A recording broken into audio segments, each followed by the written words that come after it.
Découvrez comment fonctionne Parcoursup, la nouvelle plateforme d'inscription après le bac. Le nouvel espace Marseille Startup soutient et fédère les prodiges du web. Marseille aura début février son salon de la pâtisserie et de la gourmandise. Parcoursup, c'est quoi ? Depuis le 22 janvier, Parcoursup a succédé à APB. Les élèves ont jusqu'au 13 mars pour faire leurs vœux, une démarche qui présente quelques nouveautés. Pour l'accès à l'université, ce qui change, c'est que dorénavant, les universités ont la possibilité de refuser à un bachelier l'accès à la licence. Autre nouveauté majeure, si APB permettait de hiérarchiser 24 vœux, Parcoursup se limite à 10 vœux de valeur similaire, vœux dont Anaïs, candidate à un bac littéraire, compte bien profiter. Alors, je choisis sociologie et histoire à la faculté d'Aix de Marseille Université. Je pense en faire 10 puisque avec la nouvelle réforme, on n'est pas sûr d'être pris dans aucun. Donc il vaut mieux tenter tous les vœux. On sait qu'il y a toujours mieux que soi, donc de se dire qu'il n'est pas possible d'être pris, oui, c'est inquiétant. Parce que ça peut être une année de rater encore, si on est accepté dans aucun de nos vœux ou aucun qui nous convienne. Un changement qui inquiète certains professeurs.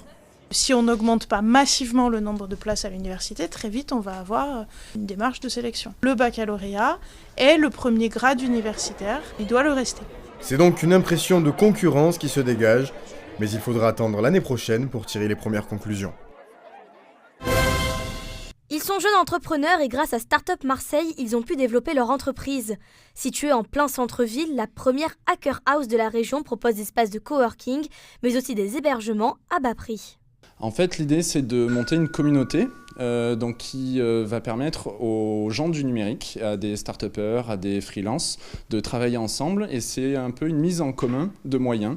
Donc de moyens, les bureaux et de l'hébergement aussi pour des personnes qui ont besoin de s'installer durablement. Ils sont 12 start-upers à s'être installés rue Montgrand. L'espace est ouvert 7 jours sur 7 et 24 heures sur 24 pour permettre à chacun de se développer à son rythme. C'est exactement ce que nous recherchions, puisque justement on a vraiment une ambiance familiale, on a une ambiance collègue, même si on ne travaille pas dans les mêmes cœurs de métier.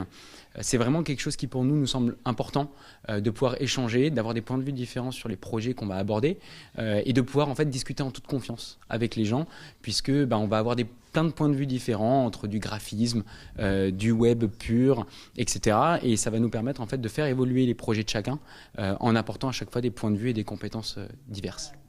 À terme, Startup Marseille souhaite s'étendre et offrir un bâtiment entier aux entrepreneurs. Les 3 et 4 février prochains, la gourmandise s'installe au Parc Chano avec la première édition du Salon de la pâtisserie. Au programme, des animations ludiques qui permettront aux visiteurs de se former au monde de la pâtisserie, mais aussi des conférences, des démonstrations et un concours. Sur ce salon, en fait, il va y avoir plusieurs thématiques. Il va y avoir un marché avec des exposants bien entendu. Alors pâtissiers, biscuitiers, chocolatiers, nougat, pain d'épices. On va avoir aussi une cave à vin qui va venir présenter ses vins pour les associer avec du sucré.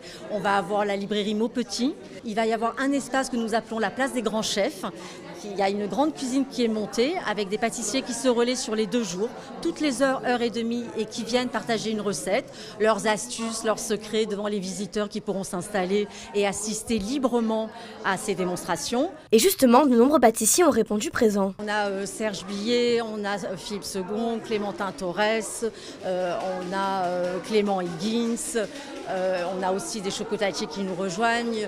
On a quand même énormément de pâtissiers, on est à une dizaine de pâtissiers sur les démos, plus évidemment ceux qui auront des stands. Vous pouvez déjà réserver vos places pour les ateliers sur digichic.com.